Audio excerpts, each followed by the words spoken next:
Hello, privates. Can we just take a minute and spill the tea on the most sensational celebrity romance out there right now? It is setting the internet ablaze.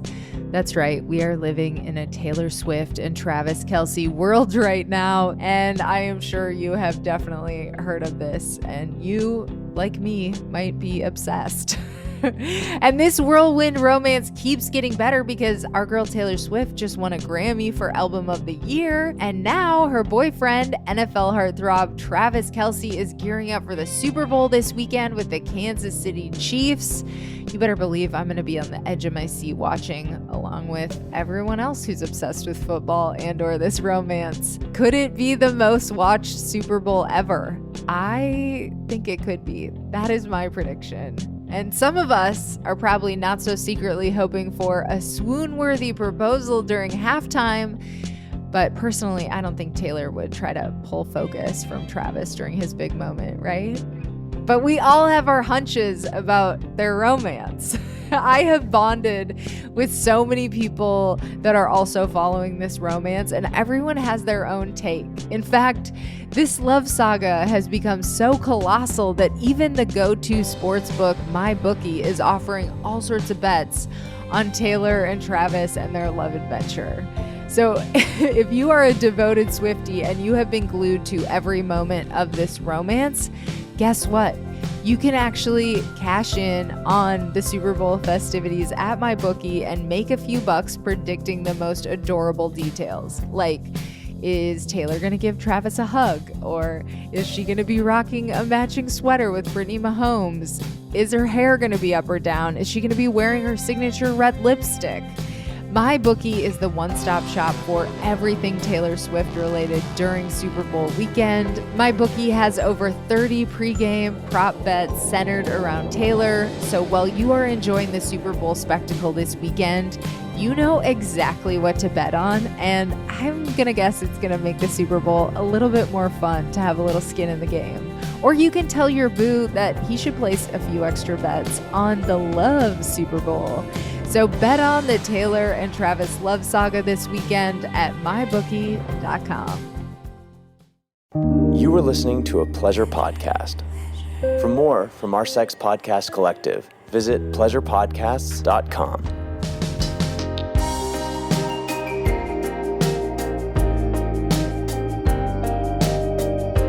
Welcome back to Private Parts Unknown, a podcast about love and sexuality around the world. I'm Courtney Kocak, and today we are talking about a taboo, privates. Actually, a double taboo, because we are not only talking about cheating, but we are talking about women who cheat, which I think doesn't get talked about all that often.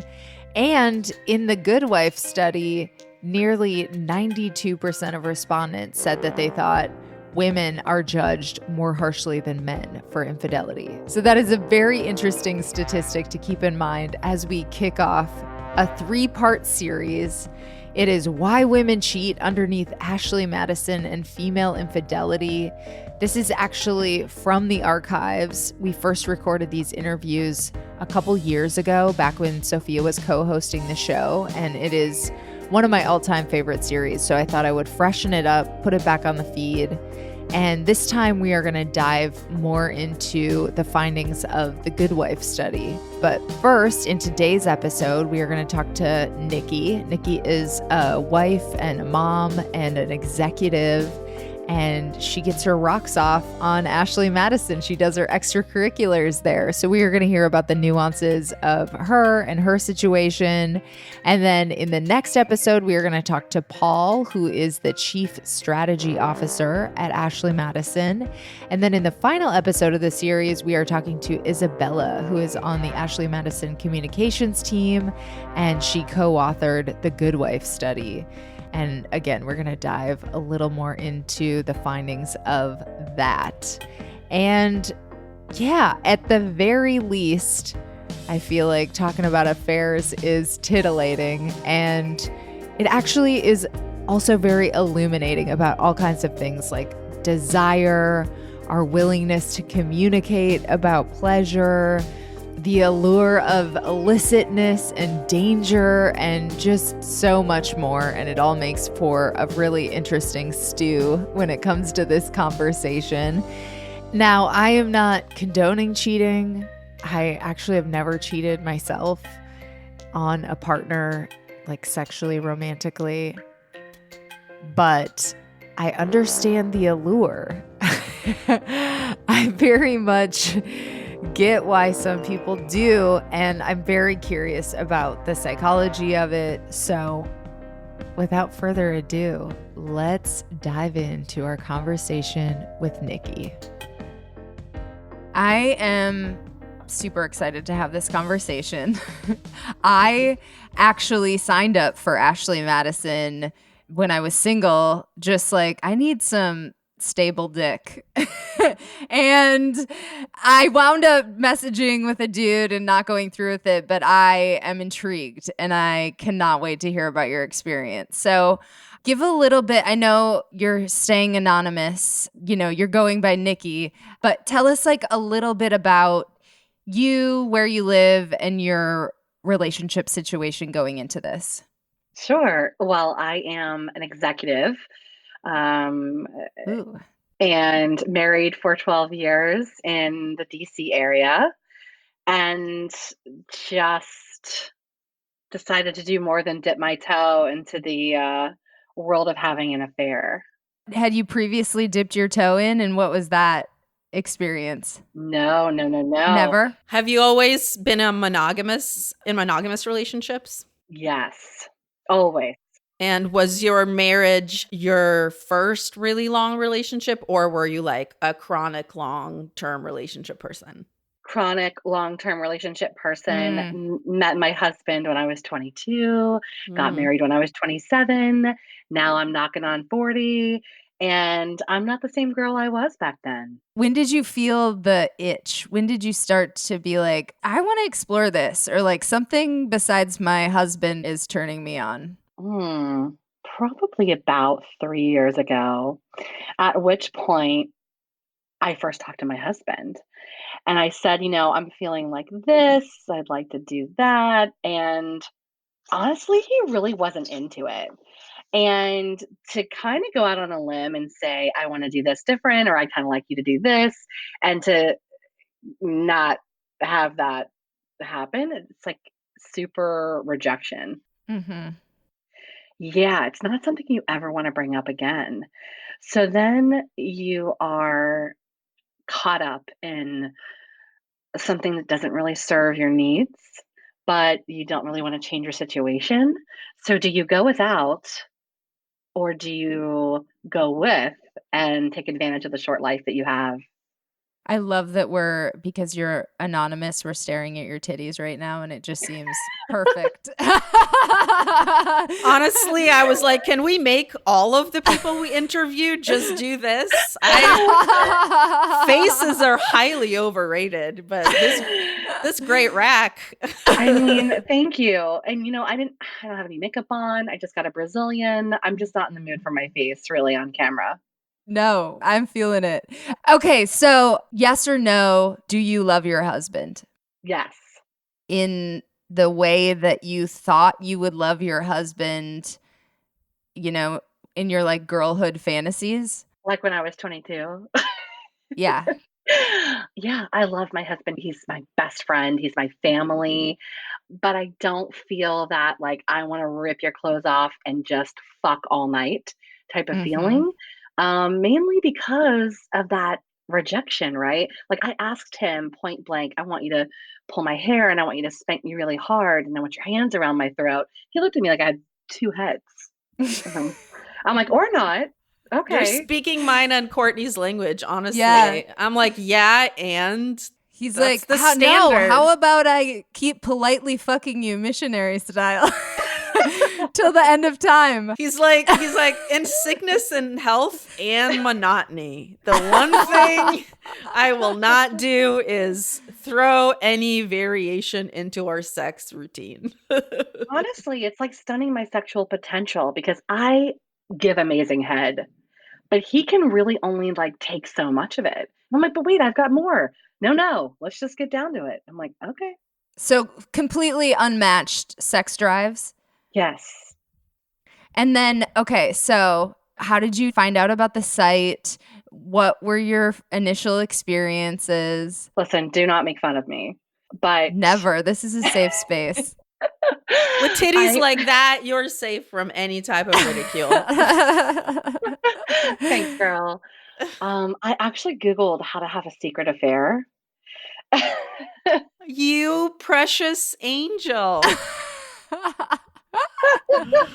You're like if Laura Ingalls wanted to have an affair. That is the cutest thing I've ever heard. If like Laura Ingalls like was unassuming and didn't know shit and then became like a really badass bitch who just unleashed her inner slut, then yes. Hell yeah. Yes, and you're doing it executive style. You're like, I need a game Right. plan. I want to go A to Z. Let's do this affair now.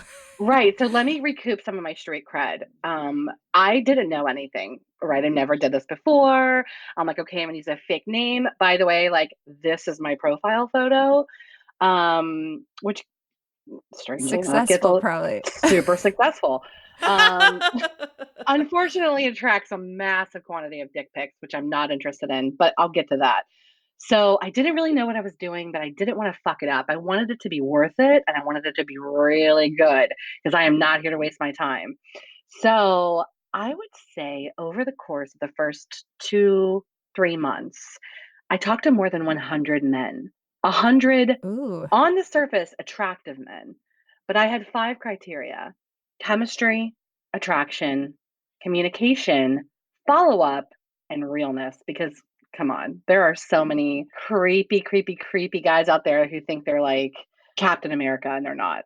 So I had the 5 criteria. I down selected them pretty quickly for the most part, down to the top 10. This is where the executive comes out. I She's know. like, I know Right? the hiring process. You're not going to pull one over on me. We are here for your TED Talk. No. I feel like even single people should take this criteria advice. This Oh, is yeah. good advice. Amazing. I Absolutely. love realness as a factor. Of Yeah. course. Like, first of all, I never ever met anyone without a video first. Video chat, which I have a fake number through Google Voice, which I then leveraged on WhatsApp.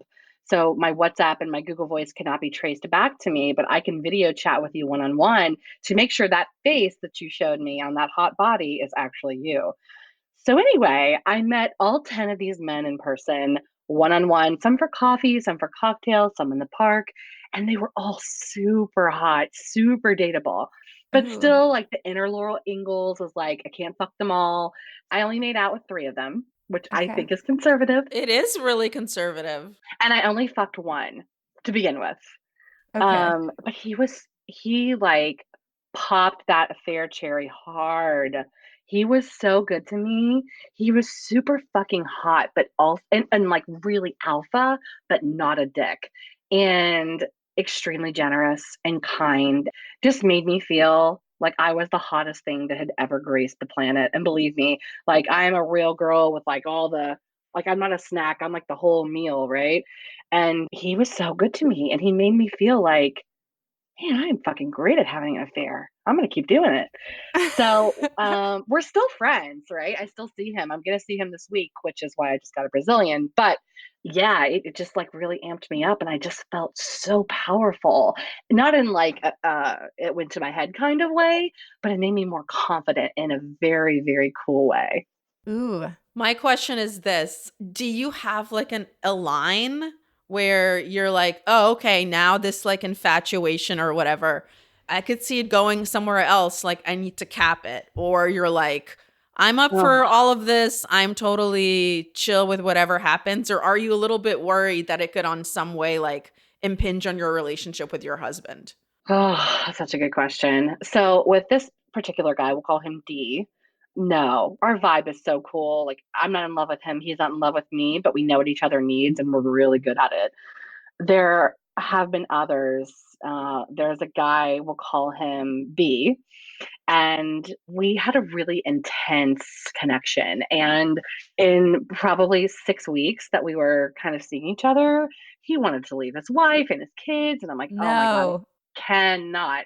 And so as much as I was super into him on like a mental level, which is what really drew me to him, I had to cut all communication. And I honestly, to this day, this was probably like 6 months ago, like I miss him. Like I wish I could still talk to him, but I know that I can't. So I'm staying really clear with my goals. Like I'm not trying to change my life. And when I think about my husband, the reason I don't feel guilty is because I do love him and I am good to him and I don't want to hurt him. This isn't about him. This is about me. Was there a moment in that where you got caught up in the fantasy of it too and you were like, fuck, I could leave my husband, or like this guy could be Yeah. my new husband? Yeah, absolutely. Of course, it crosses your mind. You start to picture your life in this different town or this different way and what it would be like. And then you come down to the yes or no moment. Like, am I willing to change my life and to go and jump off this cliff?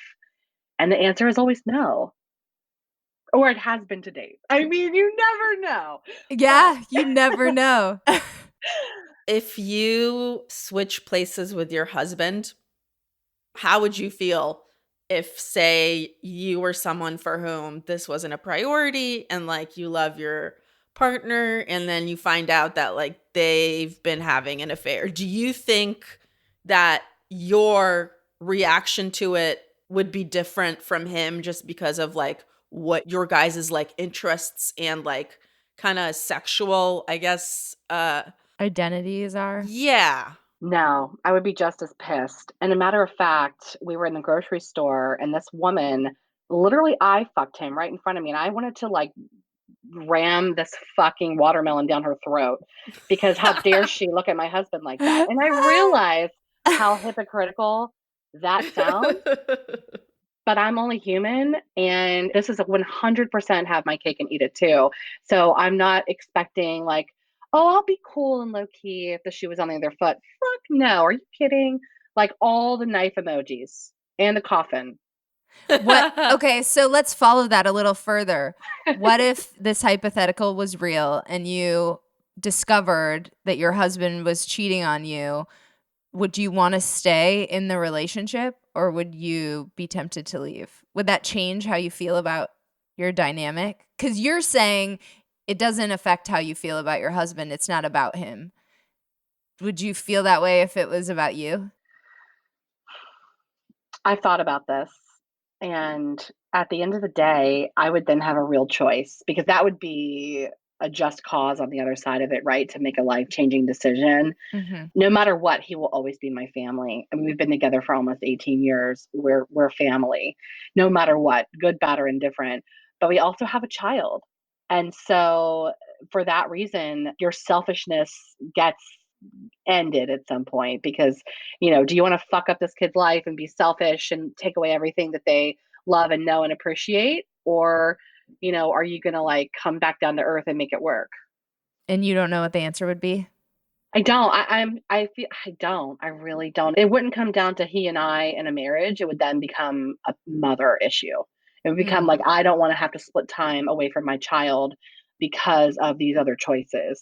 And it wouldn't be fair to do that to him either and be like, fuck you, I'm taking my kid and I'm leaving.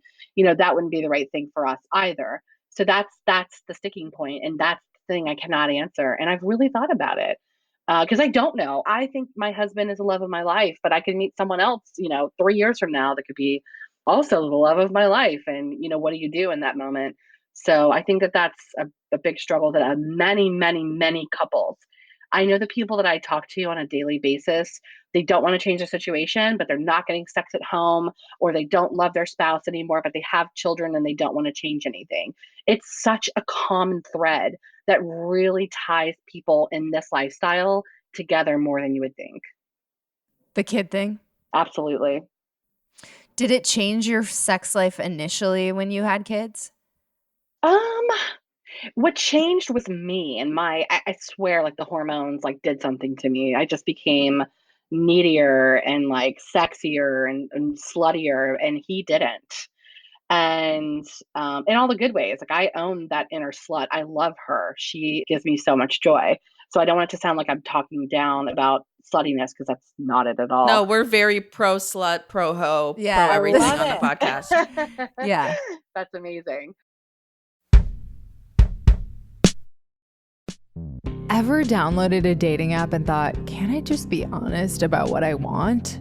That is the dream, right? Well, I recently found Fleur, and let me tell you, it is a game changer. When I browsed through the profiles on Fleur, I felt inspired. Like inspired about dating. Do you know how hard that is? And the best part is, there's no waiting for likes. It's a vibrant and lively place. So you are gonna feel like a queen. And I saw this woman on Fleur who just wanted to experiment with bondage. You know, no beating around the bush, just clear-cut desires. She said, one night stand, that's it. No confusion, no dating app drama. It's like a breath of fresh air. And that made me think of my friend Chloe. And a few years ago, Chloe shared her fantasy on her blog, and she just wanted to hook up with an older man who's going to take her right to his car and, you know. Anyway, she got called a freak, and she's been questioning herself ever since. And let me say, there is nothing wrong with Chloe or anyone else embracing their desires. Fleur is where fun, wild, and safe collide. They're crazy about safety, and that creates an environment where you can truly open up. No judgment, just connection. So join Fleur now. I wish I was single so I could join Fleur. Trust me, our desires deserve a platform like this. So download the Fleur app, set your relationship goals, whether it's a long-term thing or a rendezvous with a hot stud.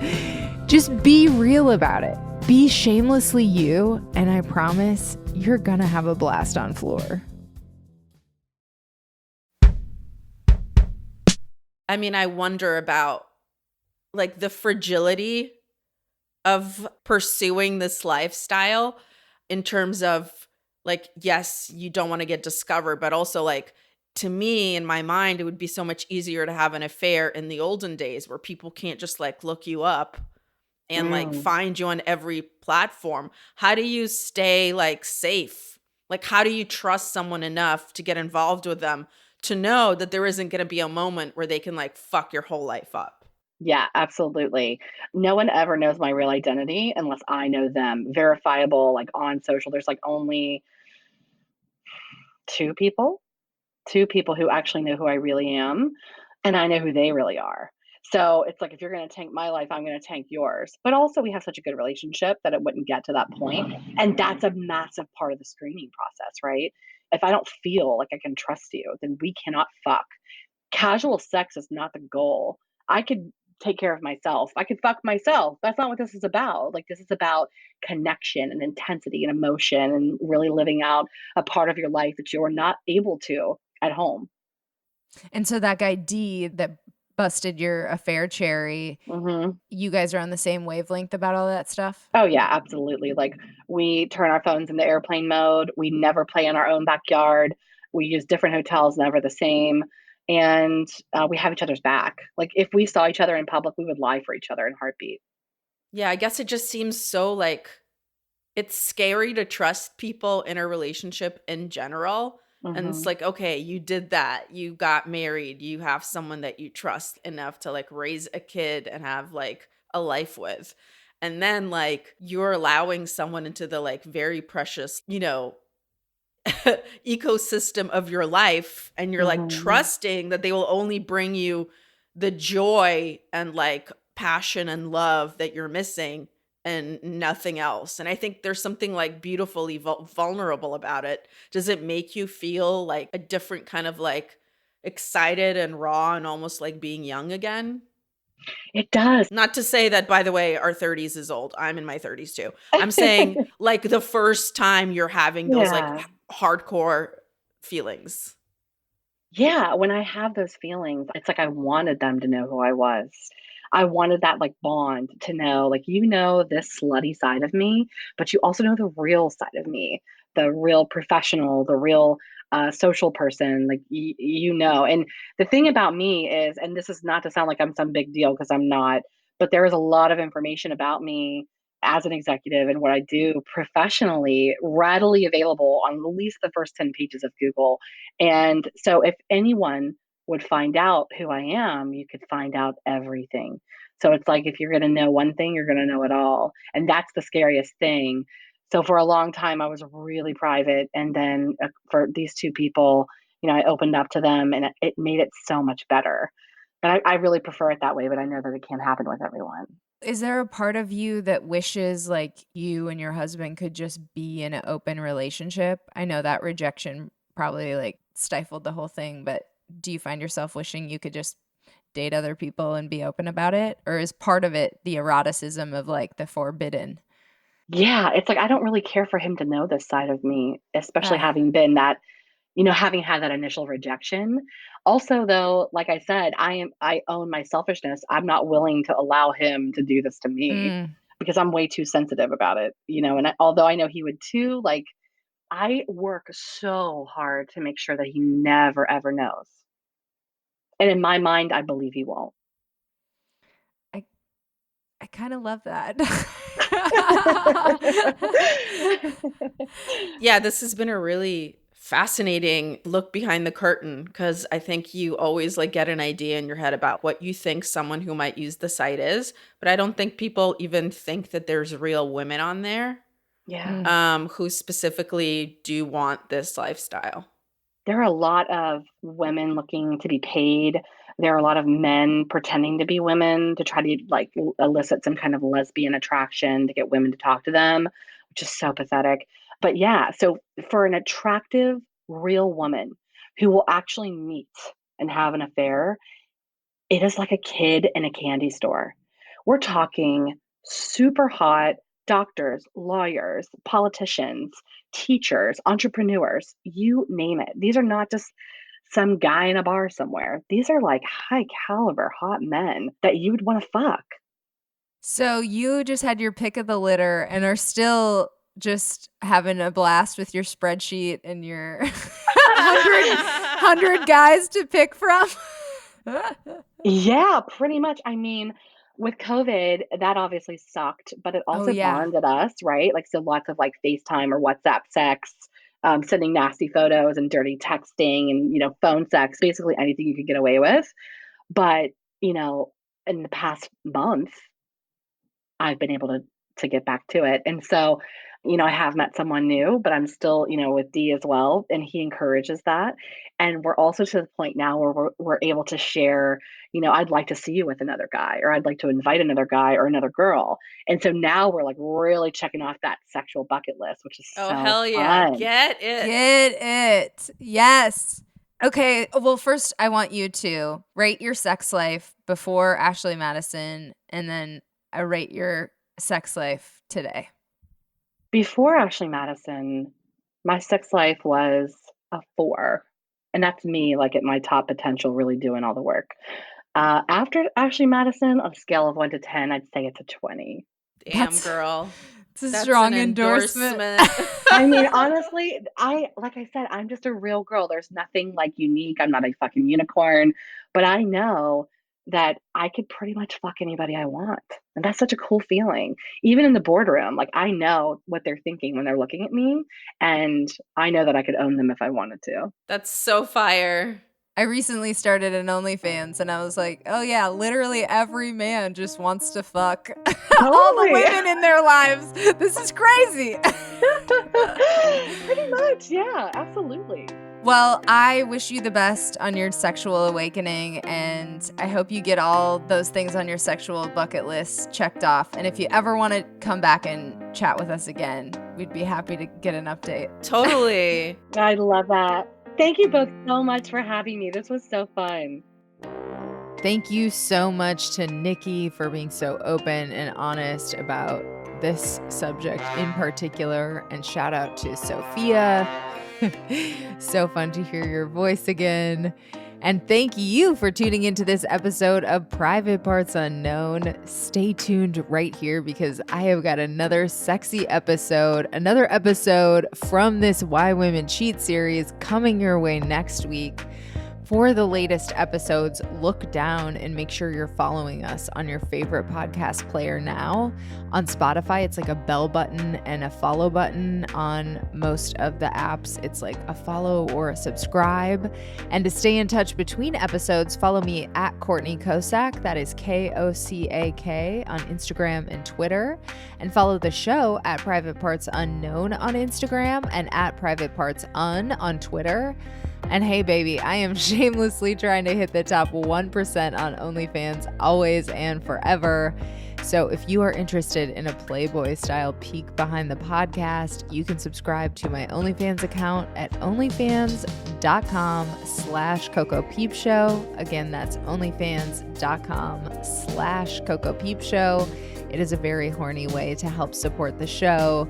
And I love my horn dogs, so feel free to subscribe on onlyfans.com/CocoPeepShow. And of course, subscribe to our newsletter. It's privatepartsunknown.substack.com. There is a link for that in the episode description.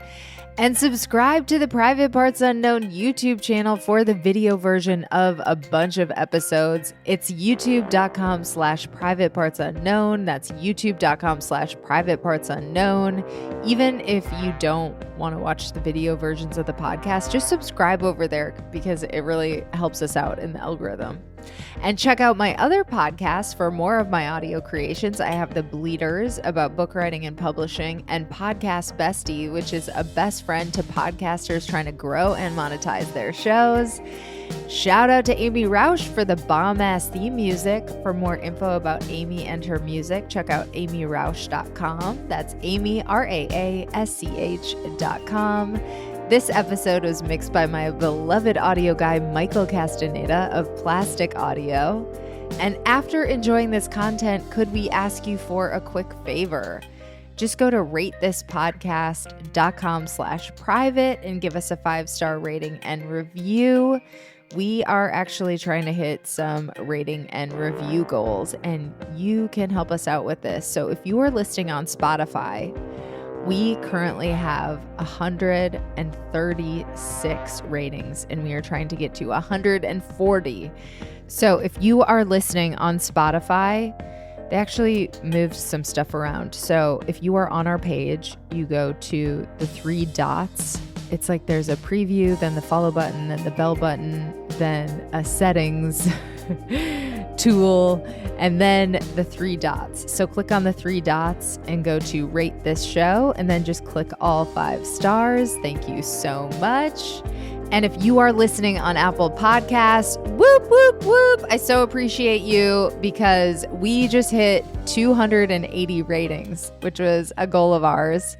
And so now we have a new goal, and that is to get to 285 ratings on Apple Podcasts. And I would love a new review that I could read on the podcast. That would be freaking amazing. So if you are listening on Apple Podcasts, we would love a 5-star rating and review. And no matter where you are listening, you can give us a rating and review. You just go to ratethispodcast.com/private and leave us a 5-star rating and a review. Thank you so much. And there is one more way you can help support the show. We are now on the Fountain app. So if you are listening on Fountain or another V4V platform and you get value from this show, you can support us by sending a boostagram or some sats for streaming. You can even send a comment along with your boost. And I have to say, those are my favorite messages to get because they come with a little bit of money.